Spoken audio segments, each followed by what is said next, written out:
Tapos bali ano yun? Ito. Times 5. Oh, tuma times 5 ka pa ah.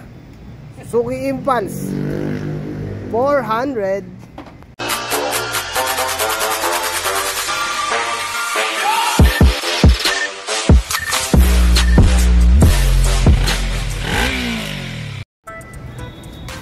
Ito, sabi ng may-ari, nasikaso ko na daw to dati. May video nga daw to eh, sa YouTube. Kasi di ko na maalala po. Ito, nakalunok ng kangaroo to oh. Ayan. Ano, mahina na daw yung kuryente sa spark plug. Check ko kung ano nangyari dyan. Mahina, baka may sakit. Ano, pag may sakit, ano, mahina. Hindi ba, ano ba? Kaya medyo mahirap ka tanggalin yung upuan. Boom panis single piece. Ayan, siguro nagproblema CDI dahil dyan. Tapos asan na yung CDI? Aba. Ito yung wire umakyat. Ayun, CDI. Puro balot man. Kaya harness talaga to man.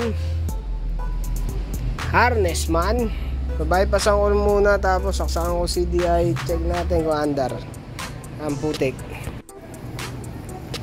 Pakita ko lang yung bypass. Ito, naglagay ako ng bagong CDI Impulse. Set up ako ng bypass wires. Yan.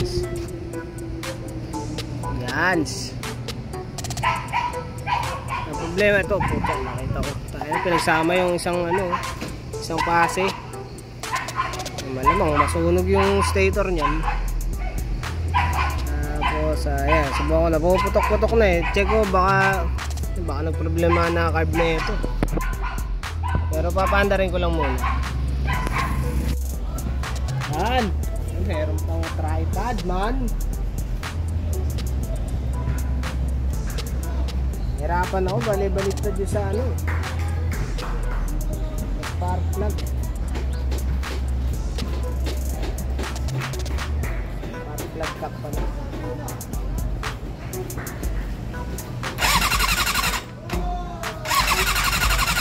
Nawawala.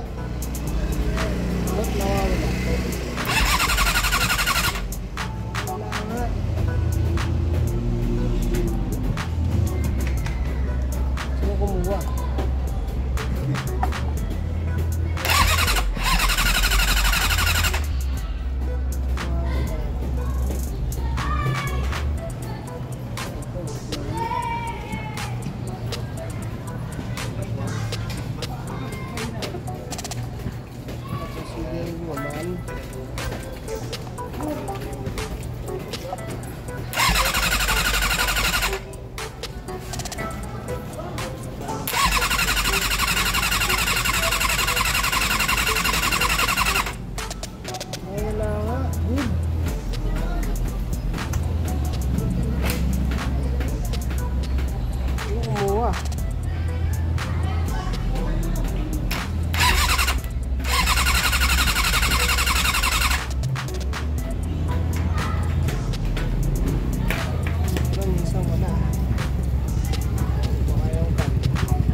Nawawala nga.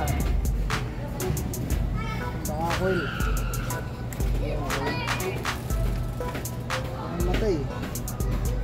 CDI ban.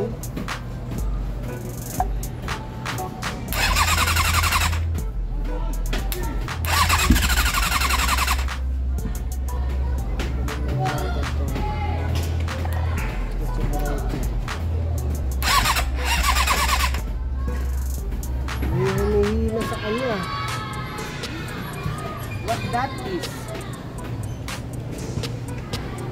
Naman.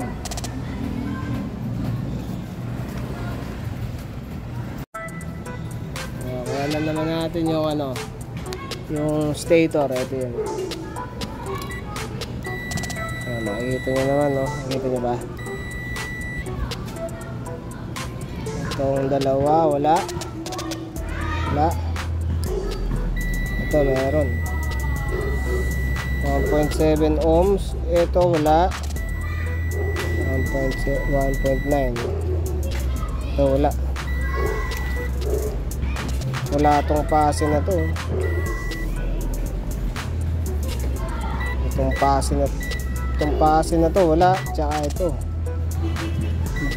Ito lang meron. Putik. Sunog. Pinagdikit ba naman dun eh, oh. Ano yun to, oh. Pinagdikit eh. Diba? Good shit, diba?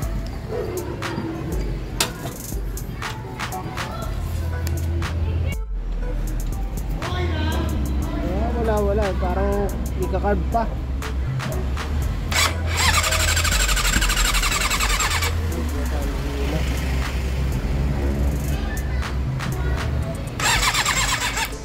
Uy, nagbibidyoan na, nalulobat ah. Bidyuhi muna tayo, bidyuhi. Aha.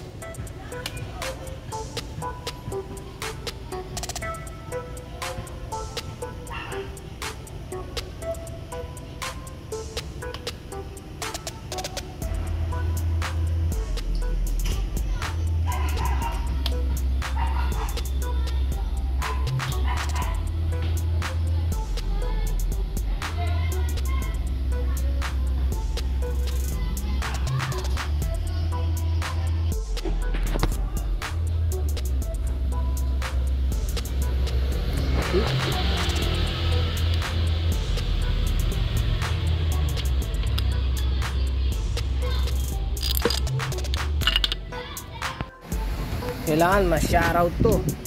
Ang husay eh. Galing oh, ginawa ng machine shop.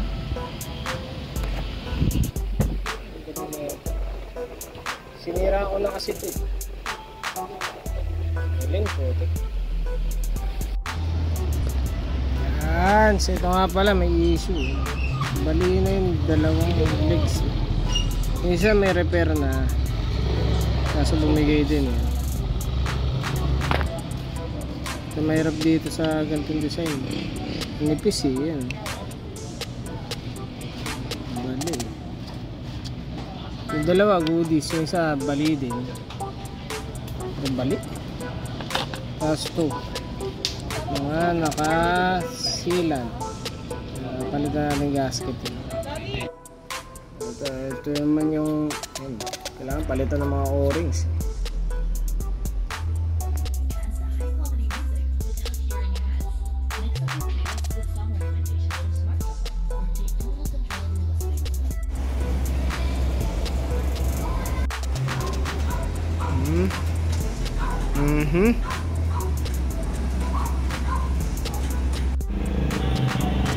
Pabukas ng throttle. Yan, naka-standby ngayon yan.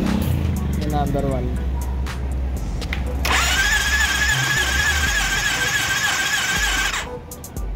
Aray ko! Yung number cylinder 4. Mataas. Yung 1 sablay ah. Video lang natin tong hanep.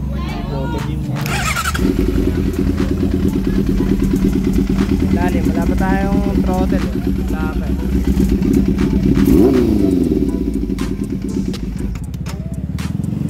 Wala na yatang gas po.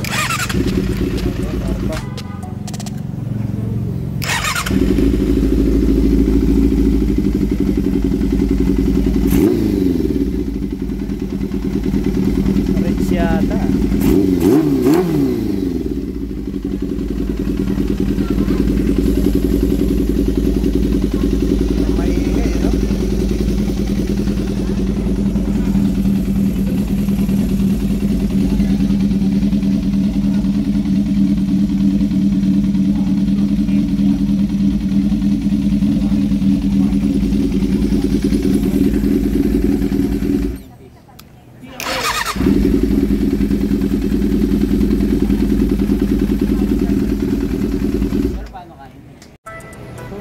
namulat to ah. Kinamay ko lang yun. Oh. Siya nahubad na. Pangalan yun. Wala pa, hindi pa ako bumibira. Ano yan? Luwag.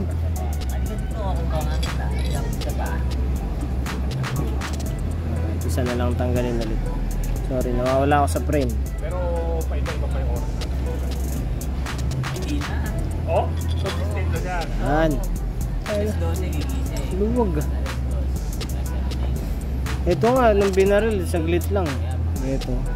Kasi yung isang impulse na ginawa namin, tagal. Tigas, sobrang tigas. Ito siguro tinanggal na nila. Ayun lang, hindi na siya. Ayun. Ano nangyari? Parang may gumagapang doon. Saan? May gumagapang sa loob. May sawa dyan. Ay hindi, tumutuloy lang guys. Banat. Bibitinin muna natin yung video kasi mag-set up pa ako ng lalagyan ng rectifier dito eh. Wala kasing paglalagay ng rectifier eh. Tapos i-rewind pa yung stator. Yung carb, natay ko lang yung order ko na pilot jets kasi luma yung kinabit ko dyan. Wala pang bago. Tapos yung gasket, babantay mo yung gasket. Tapos ano pang kulang natin dito, dude? Throttle. Nakakabit ko pala yung throttle. Headlight. Yung gauge pala papalitan. Yung harness, tapos na kami sa harness eh. Ang problema yun nga, yung mga ano, itong gauge di gumagana. Yan po, sila na daw magpapalit nun eh. Bali yung harness lang, naka-ready lang yung harness.